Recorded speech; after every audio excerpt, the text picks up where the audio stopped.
지난주까지 배웠던 사도신경 원문입니다. 우리 라틴어로만 써놓으면 못 읽으실까봐 한글로 해놨으니까요. 한번 우리 다 같이 읽도록 하겠습니다. 시작. Credo in Deum Patrem omnipotentem creatorem caeli et terrae et in ejus Christum filium eius unicum Dominum nostrum qui conceptus est Spiritus Sancto natus ex Maria Virgine passus Pontio Pilato crucifixus mortus et sepultus.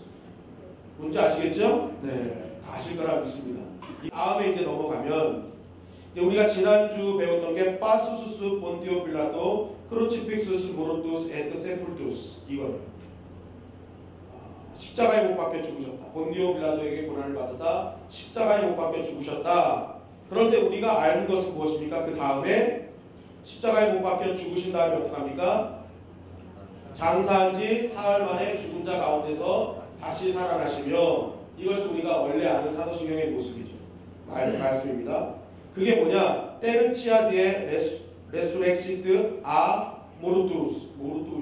이게 이제 그거죠. 장사된 지 사흘 만에 죽은 자 가운데서 다시 살아나시며인데, 그 가운데 원문에 보면은 그 가운데 다른 단어가 들어가 있어요. 원래 원문에는 이것이 들어있어요. 근데 번역본에는 이것이 들어있지 않습니다. 나중에도 말씀드리겠지만 영문, 독일어, 또 스페인어로 해석된 모든 것에는요, 이 데스텐디나 아드 임페르라는 이 단어가 들어가 있어요. 그런데 유독 한국에 번역된 것만 이 단어가 없습니다. 그런데 이 단어가 무슨 뜻이냐? 데스텐디드는 내려가다는 뜻이에요. 내려가다. 그리고 아드, 어디로. 그리고 임페르나, 이것이 지옥, 음부라는 뜻입니다. 그러니까 예수님께서 십자가에 달려 돌아가신 다음에 어디로 내려가셨다는 거예요? 지옥으로 내려가셨다라는 것이 들어있다는 것입니다. 영문의 사도신경을 보더라도 He descended into hell. 예수님께서는 지옥 안으로 내려가다라는 말이 분명하게 적혀 있다는 것이죠. 이 예수님께서 장사되시고 지옥으로 내려가셨다라는 이 고백은요, 이 4세기경의 사도신경 안으로 삽입이 되었습니다. 그 삽입이 된 이유는 이 초대교인들에게 질문이 생겼습니다. 그게 뭐냐면, 예수님께서 십자가에 못 박혀 돌아가셨는데 장사된 지 3일 동안 예수님의 영은 도대체 어디 있었냐는 거예요. 3일 동안 예수님의 영은 무엇을 하셨을까라는 질문을 하게 되었습니다. 예수님께서 십자가에 달려 돌아가실 때 영은 돌아가시지 않으셨거든요. 나의 영은 하나님께 맡긴다고 얘기하시면서 영은 그대로 손에 맡긴다고 하시면서 영은 살아 계셨음을 말씀하셨어요. 그러니까 그러면 그 영은 도대체 어디 가셨어? 3일 동안 어디 계셨어? 라고 이렇게 질문이 생겼던 것입니다. 그리고 초대교회는 예수님을 믿지 않고 죽은 자들이 어떻게 되는지를 정확하게 알려주어야만 했었던 것입니다. 그래서 이 초대교회에서는 이 문구를 사도신경 안으로 들어오면서 예수님은 음부로 내려가셨다라는 것을 말씀하기 시작했다는 것입니다. 아까도 말씀드렸지만 이런 것은 라틴어 원본뿐만이 아니라 영어, 독일어, 스페인어 등으로도 다 사용되고 있고, 특별히 이 천주교나 성공회 예배 때는 이것이 항상 신앙 고백을 하고 있다는 것입니다. 그래서 천주교 사도신경에 보면은 본시오 빌라도 통치 아래서 고난을 받으시고 십자가에 못 박혀 돌아가시고 묻히셨으며 저승에 가시어 사흘날에 죽은 이들 가운데서 부활하시고 라고 되어 있습니다. 그러니까 이 천주교는 임페르나, 이 지옥, 음부를 저승으로 표현한 것입니다. 그래서 저승으로 가셨다. 그리고 사흘째 되는 날 부활하셨다라고 말씀하셨죠. 그리고 성공회 예배 때도 2004년 개정되는 종도신경이라고 했는데, 이때 이렇게 고백했습니다. 본디오 빌라도 때에 고난을 받으사 십자가에 못 박혀 죽으시고 묻히심을 믿으며 음간에 내리사 사흘 만에 죽은 자 가운데로 쫓아 다시 살으심을 믿으며 라고 번역되어 있습니다. 이 임페르나를 성공회는 어두운 사이간, 어두운 공간이다 라고 이야기를 했던 것이죠. 음간. 그런데 왜 개신교에는 이 말이 들어있지 않는가? 왜 언제 누가 이것을 뺐는가? 우리는 이것을 좀 알 필요가 있다는 것입니다. 우리나라는 이것이 원래 아예 없었어요. 그런데 수년 전에 한국기독교교회협의회와 한국기독교총연합회가 이 주기도문 그리고 사도신경이 너무 번역이 오래됐다 해가지고 문제점이 많다서 이것을 새롭게 만들었습니다. 그런데 새롭게 만든 그곳에도 사도신경 사이에서는 지옥에 내려가셨다는 단어는 없습니다. 그런데 여러분 혹시 성경 갖고 계신가요? 성경 갖고 계신 분들은 사도신경의 맨 앞을 한번 보시기 바랍니다. 맨 앞에 나와 있는 사도신경을 보시면은 사도신경 개역개정 새로 번역된 사도신경을 보면은 각주가 붙어 있어요. 각주가 붙어 있는데 1번은 사도신조로 번역될 수 있다라고 되어 있어요. 그러니까 이 사도신경의 제목을 사도신조로도 바꿀 수 있음을 이야기하고 있는 것입니다.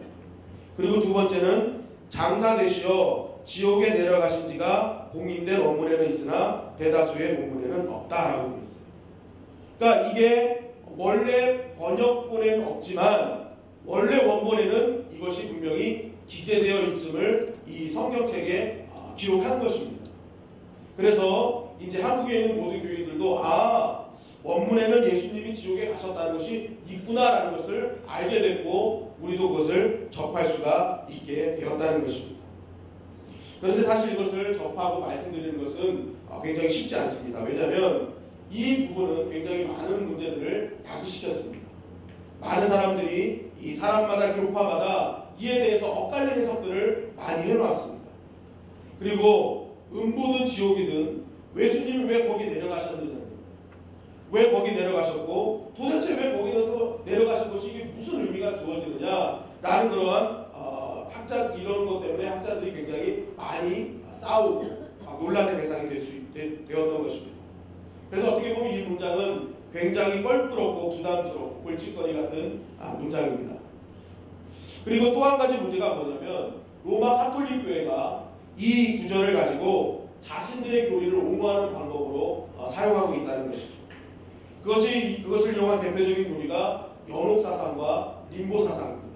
연옥사상과 림보사상인데 여러분들 잘 아시다시피 연옥사상, 그러니까 연옥이라는 개념이 있죠. 가톨릭 교회는 연옥이라는 개념이 있고 또 약간 생소한 단어인 림보라는 개념이 있어요. 나중에 말씀드렸지만 림보는 지옥 양쪽 끝에 있는 공간을 말합니다. 그러니까 림보.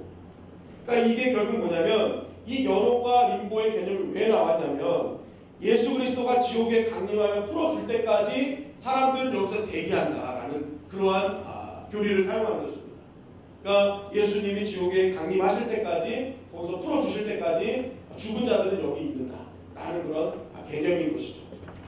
그래서 이 로마 가톨릭에서 만든 연옥이라는 개념은요, 이 행위주의 또 신인 합동설과 맞닿아 있습니다.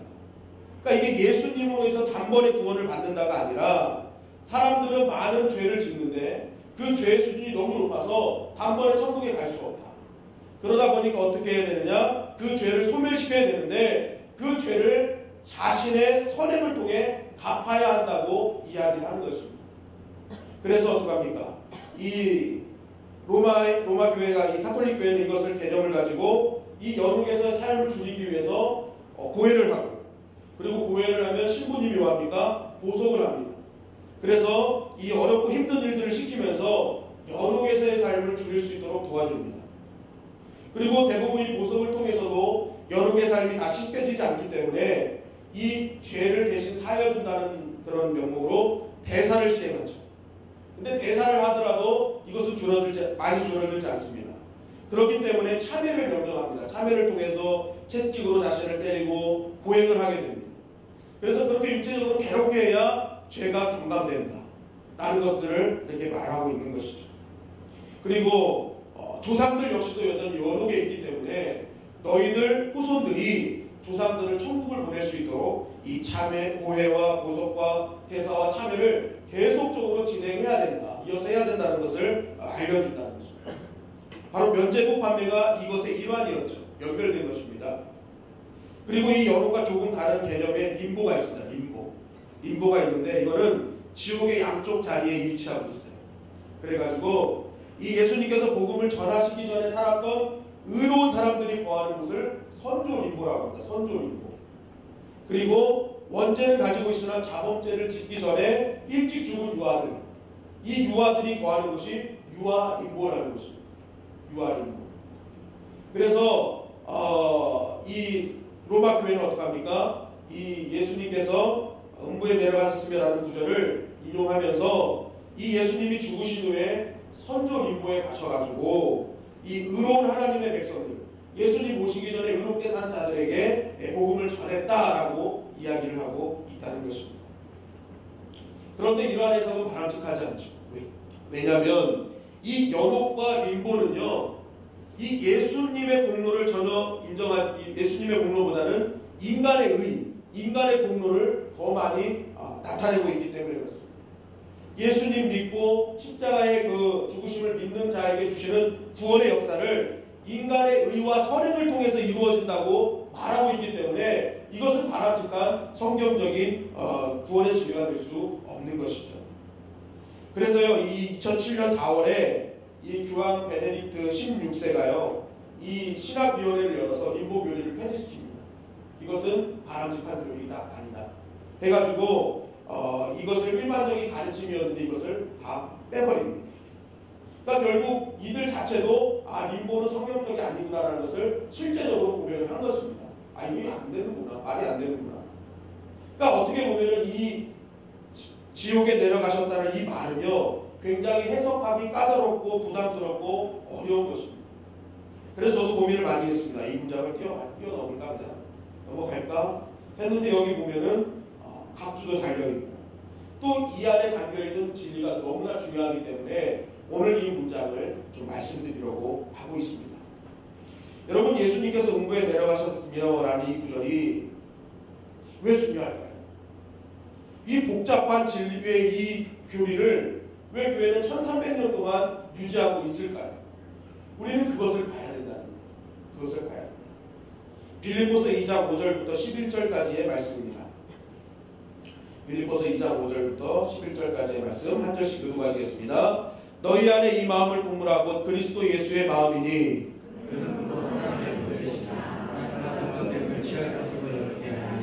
오히려 자기를 비워 종의 형체를 가지사 사람들과 같이 되셨고 사람의 모양으로 나타나사 자기를 낮추시고 죽기까지 복종하셨으니 그 십자가에 죽으십니다. 이러므로 하나님이 그를 지극히 높여 모든 이름 위에 뛰어난 이름을 주사 하늘에 있는 자들과 땅에 있는 자들과 땅 아래에 있는 자들로 모든 무릎을 예수의 이름에 꿇게 하시고 다 같이 읽겠습니다. 모든 입으로 예수 그리스도를 주라 하시니라. 하나님 아버지께 영광을 돌리게 하셨느니라. 네, 여기에 보면은 하나님께서는 성자 하나님이신 예수님을 이 땅에 보내셨어요. 그리고 십자가에 달려 돌아가시게 하시면서 모든 이의 구원자로 세우셨음을 강조하고 있습니다. 그래서 10절에 보니까 하늘에 있는 자들, 이때 하늘에 있는 자들은 이미 세상을 떠나 하늘나라에 있는 자들을 뜻하는 것입니다. 그리고 땅에 있는 자들, 지금 우리가 땅에 있는 자들이죠. 그리고 마지막으로 땅 아래에 있는 자들로 모든 무릎을 예수 이름에 꿇게 하셨다라고 말하고 있습니다. 그러니까 땅 아래에 있는 자들은 누굽니까? 바로 지옥에 갇힌 자들을 말하는 것입니다. 결국 이 말씀을 통해서 예수님은 하늘과 땅과 지옥에 있는 모든 세계가 예수님의 통치 아래에 있음을 정확하게 우리에게 증거하고 계시다는 것입니다. 결국 예수님께서 음부로 내려가셨다라는 것은요, 이렇게 얘기하는 거예요. 예수님의 통치가 미치지 않은 곳은 없다. 그러니까 예수님이 그곳에 가셨기 때문에 그곳 역시도 예수님의 통치가 이루어지는 곳임을 말씀하고 있는 것입니다. 베드로전서 3장 18절 말씀을 보시겠습니다. 다 같이 읽겠습니다. 시작. 의인으로서 우리의 죄를 대신하셨으니 이는 우리를 하나님 앞으로 인도하려 하십니다. 육체로는 죽임을 당하시고 영으로는 살리심을 받으셨으니 예수 그리스도께서 단번에 죄를 위하여 죽으셨어요. 우리를 위해서 죽으셨어요.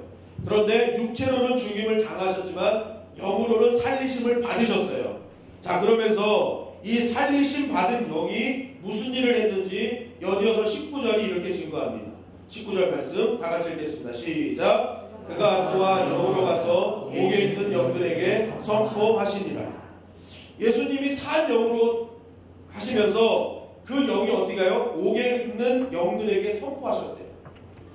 그렇다면 여기 있는 옥은 무엇이고 이 영들은 무엇이냐? 그 의미를 또다시 연이어서 20절에 이렇게 증거하고 있습니다. 20절 다 같이 읽겠습니다. 시작. 그들은 전에 노아의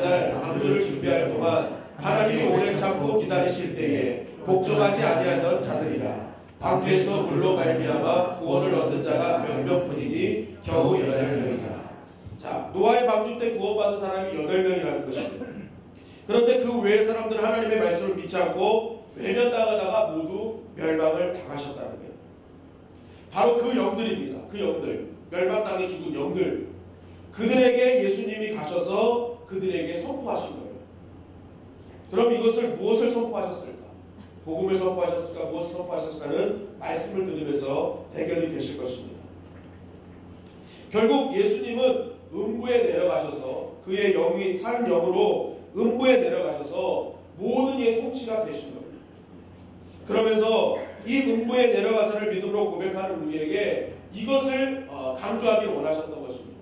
그것을 알아보도록 하겠습니다. 그것이 무엇이냐? 첫째는 예수님은 이렇게 함으로써 지옥의 존재에 대한 확신을 우리에게 주셨던 것입니다.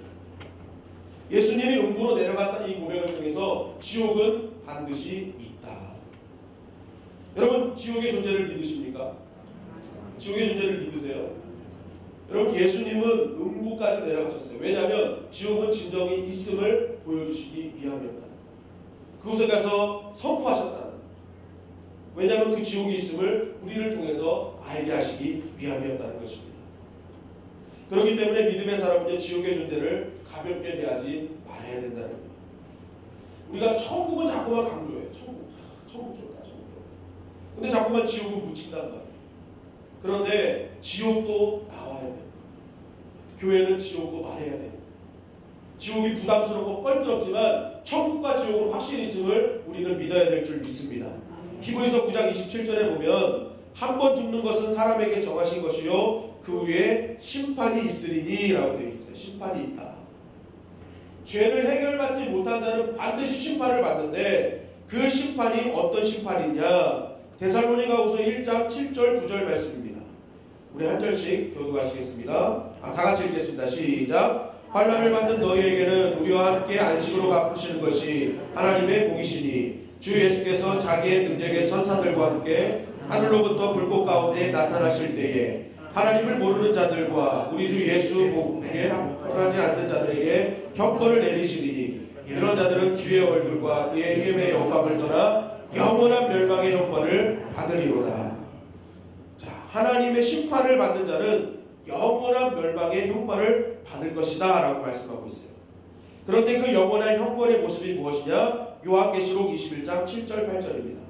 다 같이 읽겠습니다. 시작. 이기는 자는 이것들을 상속으로 받으리라. 나는 그의 하나님이 되고 그는 내 아들이 되리라. 그러나 두려워하는 자들과 믿지 않은 자들과 흉악한 자들과 살인자들과 음행하는 자들과 점술가들과 우상숭배자들과 거짓말하는 모든 자들은 불과 유황으로 타는 곳에 던져지리니 이것이 둘째 사망이니라. 불과 유황이 꺼지지 않는 그곳으로 던져진다는 거예요. 영원히 거기서 있게 될 것이라는 거예요.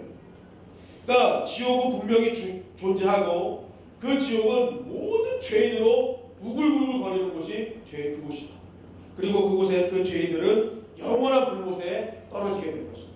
거기서 나오지 못할 것이다 라고 말씀하고 있는 것입니다. 이 지옥을요 헬라어로 게헨나라고 합니다. 게헨나고 하는데 이 히브리어로는요 이 골짜기를 뜻하는 개라는 뜻과 인명이었던 흰놈이 애곡이라는 뜻이거든요. 애곡 이게 합성어예요. 그러니까 게헨나 이것이 개 흰놈 해가지고 흰놈의 골짜기, 흰놈이 애곡이니까 애곡의 골짜기라는 그런 질명입니다. 이게 성경에 12번이 나오는데요. 이 12번 다 예수님께서 친히 사용하신 단어입니다. 게헨나라는 지옥이라는 단어를 예수님이 친히 말씀하실 때는 다 게헨나로 표현하셨어요. 그런데 이 지옥이라고 사용된 이 주소의 게헨나는요 어디 있었던 곳이냐? 예루살렘 남서쪽 비탈 아래 계곡이 게헨나였습니다. 이 게헨나가 어떤 장소였냐면 이 고대 이스라엘 백성들이 이 우상 숭배에 빠졌을 때, 극도로 타락했을 때 이 몰렉 신에게 자신의 자녀까지 제사했던 곳이 바로 이 게헨나였습니다. 이 게헨나가 바로 그러한 자리였고 나중에는 이 게헨나가 처형당한 죄수들의 시체들, 죽은 짐승들의 시체들, 그리고 예루살렘에 나오는 온갖 오물들이 버려지는 곳, 그리고 그것을 태우기 위해서 밤낮 연기가 타오르는 곳이 바로 게헨나였습니다. 그러다 보니까 이곳은 엄청난 구더기와 벌레들이 서식하고 엄청난 악취가 풍기는 그곳이 바로 게헨나였어요. 그러니까 이들은 눈을 게헨나로 항상 보고 있었습니다. 그러니까 예수님이 이 지옥에 대해서 말씀하실 때 바로 지옥은 그와 같은 곳이다라고 말씀하십니다. 불이 꺼지지 않는 곳, 온갖 구더기와 벌레들이 서식하고 정말 죽은 자들이 우글우글대고 연기가 꺼지지 않고 불이 꺼지지 않는 그곳이 바로 게헨나, 지옥이다. 예수님을 믿지 않는 자들이 갈 곳이다라고 예수님이 그 보여지는 그곳을 보면서 말씀하셨던 것이죠. 특별히 이 가룟 유다가 목매달아 죽은 아겔다마가 바로 이 흰놈의 골짜기에 같이 있습니다. 그러니까 이 게헨나는요 그냥 죽음의 장소였던 거예요. 그냥 완전히 지옥 같은 장소였어요. 그러니까 너희들이 눈으로 보지 않냐 게헨나가 어떤 것인지, 바로 지옥은 그런 곳이다. 그래서 마가복음 9장에 보면은 예수님이 지옥에 대해서 자꾸만 말씀하시거든요. 그때 사용했던 단어가 게헨나입니다. 게헨나. 봐라, 너 이렇게 될 거야. 차라리 눈으로 죄를 지면 눈을 뽑아버려라. 차라리 그 눈을 갖고 지옥에 가는 것보다 낫다는 때 사용했던 그 말씀이 게헨나입니다. 그래서 마가복음 9장 48절, 거기에는 구더기도 죽지 않고 불도 꺼지지 아니하는, 그 지옥에 대해서 쭉 말씀하시면서 똑같은 말씀하시잖아요. 게헨나에 있는 구더기, 꺼지지 않는 불, 이것을 예수님이 다 말씀하십니다. 그만큼 지옥은 반드시 있다. 그런데 그 지옥은 있는데 바로 너희들이 보는 그 현장, 게헨나 그 현장처럼 그런 자리다. 그러니까 너희들은 저런 곳에 들어가지 않기 위해서는 빨리 믿어라. 하나님 믿고 따르라라고 예수님이 말씀하시게 된 것입니다. 여러분, 믿음을 끝까지 지키면 하나님의 상급이 있는 줄 믿습니다. 그런데 반대로 여러 가지 믿음의 길에서 떠나면 이 게헨나에 갈 수밖에 없는 것입니다. 벌레들고 불이 꺼지지 않는 그곳, 온갖 악취가 시체들이 나는 그곳, 죽음의 그 골짜기에 갈 수밖에 없는 그 인생이 될 수밖에 없는 것입니다. 둘째로, 예수님이 장사 되신 후 이 지옥으로 내려가셨다는 이 고백은 아까도 말씀드렸지만 예수님의 통치가 안 닿는 곳이 없다. 예수님은 모든 것을 통치하신다는 것을 알려주시기 위함이었습니다. 여러분, 죽음과 지옥도 예수님의 통치 아래 있는 줄 믿습니다. 예수님은요 살아있는 자들만 아니라 죽은 자들도 통치하시는 분이라는 것입니다. 계시록 1장 18절에 보면 우리 다 같이 읽겠습니다. 계시록 1장 18절 시작. 살아있는 자라, 내가 전에 죽었었노라. 그자가 이제 세세토록 살아있어 사망과 음부의 열쇠를 가졌느니. 예수님이 말씀하십니다. 무슨 열쇠를 가지셨어요? 사망과 음부의 열쇠를 가지셨다. 그러니까 예수님은 산 자도 통치하시지만 죽은 자도 통치하시는 분이에요. 그렇기 때문에요, 많은 사람들이 막 세상이 살기 괴로워서 지은 죄가 많아서 막 세상으로 도피하고 싶다고 때로는 목숨을 끊는 경우도 있습니다. 그런데 보십시오, 내가 목숨을 끊는다고 해서 그것이 끝이 아니라는 거예요. 사람은 죽어도요 예수님을 만날 수밖에 없는 것입니다. 반드시 예수님의 얼굴을 배워야 되는 거예요. 그러니까 죽는다고 죄인이 죄를 다 씻지 못하고요, 죽는다고 죄인이 하나님의 심판으로부터 벗어나지도 못하는 것이고, 죽는다고 죄인이 완전한 안식과 위로를 누리지 못하는 거예요. 반드시 예수님을 보게 되어 있습니다. 하나님의 음성을 듣게 되어 있으며 예수님의 말씀을 들어야 한다는 것입니다. 그렇기 때문에 우리는 삶을 가볍게 여기지 않듯이 죽음도 가볍게 여기지는 않는 것입니다. 그래서 믿는 자에게 자살이라는 이 개념을 굉장히 잘 생각해야 되는 것입니다. 이 하나님이 주신 목숨을, 자살은 내가 마음대로 결정하는 거예요. 그런데 내가 마음대로 결정했지만, 결국 편할 것이라고 결정했지만 결국 죽어서도 누굴 본다는 거예요? 예수님을 보고. 우리는 예수님을 반드시 만날 수밖에 없습니다. 여러분, 그래서 믿음의 사람의 고백은요, 우리가 힘들 때 어떻게 합니까? 아이고 죽겠다 하잖아요. 아이고 죽겠다. 이 고백을 바꿔야 돼요. 따라 하시겠습니다. 아이고 죽겠다. 아이고 죽겠다가 아니라요, 이걸 조금만 길게 하시면 돼요. 뭐라고요? 아이고 죽게 있다. 한탄을 해도요, 아이고 죽겠다 아니라 아이고 죽게 있다 하면 주님께서 책임져 느껴질 줄 믿습니다. 이게 그게 믿음인 거예요. 그게 믿음. 힘들고 어려운 상황, 죽을 것 같은 상황일지라도 그래 내 상황은 주께 있습니다라고 고백할 때 주님께서 우리의 인생을 채워주시는 것입니다. 그러니까 믿음의 사람은 죽는다는 말도 함부로 해서는 안 되는 거예요. 죽는다는 말을 버리시고 주께 있다가 나의 고백이 되기를 간절히 바랍니다. 그러니까 우리가 이 고백을 기억해야 되는 건 바로 거기 있는 것입니다. 예수님께서는 어디에 함께 계시기 때문에 주께 있음을 고백하는 거예요.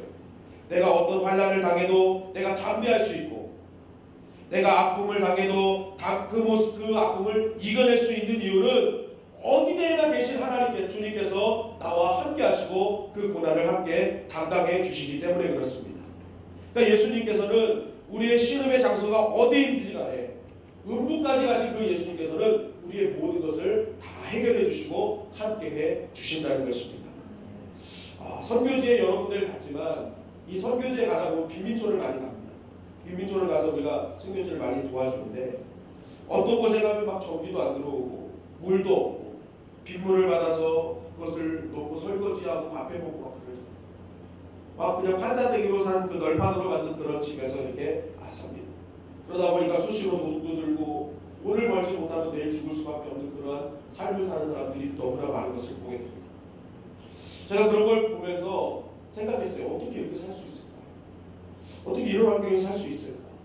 고민을 합니다. 그래서 같이 기도를 하고 고민을 해요. 근데 나중에 이제 같이 한 곳에 모여서 예배를 드릴 때요. 그때 그 고민이 싹 해결됩니다. 왜냐하면 그들이 그 현장에서 하나님을 마음껏 찬양하고 예배하고 경배하는 모습을 보면요. 이들이 이렇게 신음하는 현장에서도 이렇게 살아갈 수밖에 없는 이유는 이곳에서도 지옥과 같은 이곳에서도 주님이 함께 하심을 믿기 때문입니다. 정말 모든 것이 주님께 있음을 믿기 때문에 그 믿음을 통해서 주님이 위로하시고 주님께서 그들과 함께 하시기 때문에 이들이 이곳에서 살 수 있구나라는 것을 깨닫게 됩니다. 여러분 사실 우리의 인생 현장에도 보면요. 선교지나 다름없어요. 겉으로 보기에는 멀쩡하게 잘 살고 잘 있고 뭔가 잘하는 것 같지만 우리의 마음속은 날마다 선교지입니다. 날마다 힘들고 어렵고 부족하고. 그러나 우리의 마음이 선교지일지라도 그 선교지에 주님이 오시면 다 해결되는 줄 믿습니다. 주님께서는 음부까지 내려가셨기 때문에 그 음부까지 내려가신 주님은 우리가 아무리 어딘가 있을 때 낮고 철하고 부족한 자리에 있을지라도 주님은 그곳에 찾아오셔서 우리와 함께 하시는 주님이 예수 그리스도이신 줄 믿습니다. 그렇기 때문에 우리가 어떤 상황 속에서도 예수님 붙잡아야 될 줄 믿습니다. 예수님 붙잡으면 예수님이 오셔서 우리를 위로해 주시는 것입니다. 여러분 하이델베르크 교리문답 44권은 이 신앙 고백에 대해서 이렇게 가르쳐주고 있습니다. 자막이 있을 텐데요. 네. 문답입니다. 그래서 문은 음부에 내려가셨으며 라는 말이 왜 덧붙여져 있습니까? 라고 물었습니다. 답을 우리가 다 같이 큰 소리로 해보겠습니다. 시작. 내가 큰 고통과 중대한 시험을 당할 때에도 나의 주 예수 그리스도께서 나를 지옥의 두려움과 고통으로부터 구원하셨음을 확신하고 거기에서 풍성한 위로를 얻도록 하기 위함입니다. 그분은 그의 모든 고난을 통하여 특히 십자가에서 말할 수 없는 두려움과 아픔과 공포와 지옥의 고통을 친히 당하심으로써 나의 구원을 이루셨습니다. 네. 예수님께서 음부에 내려가셨으라는 말이 왜 붙여졌느냐? 바로 예수 그리스도께서 나를 지옥의 두려움과 고통으로부터 구원하셨음을 확신하기 위해서 가신다는 거예요. 그러니까 이 말을 믿는 자는 어떡합니까? 지옥 같은 두려움, 그 고통에서 우리를 구원해 주신다는 것을 믿는다는 것입니다. 그러니까 그 믿음이 있기 때문에 주님께서 우리의 모든 것을 해결해 주시는 것입니다. 여러분, 결국 예수님은 모든 지옥과 죽음의 권세를 다 깨뜨리셨습니다. 환난을 이기신 그 주님께서는 환난 중에 우리의 도움이 되시는 줄 믿습니다. 그래서 바울은 이렇게 얘기합니다. 로마서 8장 35절부터 39절입니다. 우리 다 같이 읽겠습니다. 시작. 우리를 그리스도의 사랑에서 끊으리요 환난이나 공고나 핍박이나 기근이나 적시이나 위협이나 칼이라 기록된 바 우리가 종일 주를 위하여 죽임을 받게 되며 또 사람 양같이 여김을 받았나이다 함과 같으니라. 그러나 이 모든 일에 우리를 사랑하시는 이여 말미암아 넉넉히 이기느니라. 내가 확신하노니 사망이나 생명이나 전사들이나 권세자들이나 현재일이나 장래일이나 능력이나 높음이나 기쁨이나 다른 아무 피조물이라도 우리를 우리 주 그리스도 예수 안에 있는 하나님의 사랑에서 끊을 수 없으리라. 사도 바울이 이것을 믿었어요. 어떤 상황이 있을지라도 환난의 상황, 공고의 상황, 핍박의 상황, 적신이나 위험이나 칼이나 모든 죽음의 상황 속에서도 주님이 나와 함께 하시기 때문에 그 어떤 것도 주님의 사랑에서 나를 끊을 수 없음을 고백했던 것입니다. 시편 139편 7절 8절입니다. 다 같이 읽겠습니다. 시작. 내가 주의 신을 떠나 어디로 가며 주의 앞에서 어디로 피하리이까. 내가 하늘에 올라갈지라도 거기 계시며 음부에 내 자리를 펼지라도 거기 계시나이다. 내가 피할 곳이 없다는 거예요. 주님은 어디나 계시는 분이시고 피할 곳이 없으며 그분과 함께할 수밖에 없음을 고백하고 있는 것입니다. 여러분, 여러분들의 지금 이 상황이 아무리 낮은 곳이라 할지라도, 아무리 어두운 상황일지라도, 아무리 두렵고 힘든 상황일지라도, 그것이 저 먼 곳이라 할지라도 주님은 그곳에서 나와 함께 계시는 줄 믿습니다. 왜냐하면 예수님은 계시지 않는 곳이 없기 때문에 그렇습니다. 예수님은 하늘 위에나 땅에나 땅 아래나 모든 것을 통치하시는 통치자이시기 때문에 우리가 어디 있든지 간에 주님은 우리와 함께 하실 것이며 우리의 모든 것을 해결해 주실 것입니다. 그러므로 오늘 이 말씀을 붙드는 우리는 다른 것이 아니라 음부에 내려가셨는데 왜 이걸 얘기하셨다고 복잡하게 생각할 것이 아니라, 그래, 주님은 어디서나 함께 계십니다. 어디서나 계시는 분이시고 그 주님 붙잡아야지, 그 예수님 붙잡아야지, 그리할 때에 내가 사는 거야 라는 그 결단이 오늘 이 밤에 이루어지기를 간절히 바랍니다. 우리가 그 믿음으로 갈 때 우리의 삶은 지옥 같은 삶이 아니라 천국의 은혜가 임하게 되는 것입니다. 오늘 말씀을 붙들고 환난 가운데서도 즐거움을 노래하며 찬양할 수 있는 우리 주님의 영광의 성도님들이 되시기를 주님의 이름으로 간절히 축원합니다.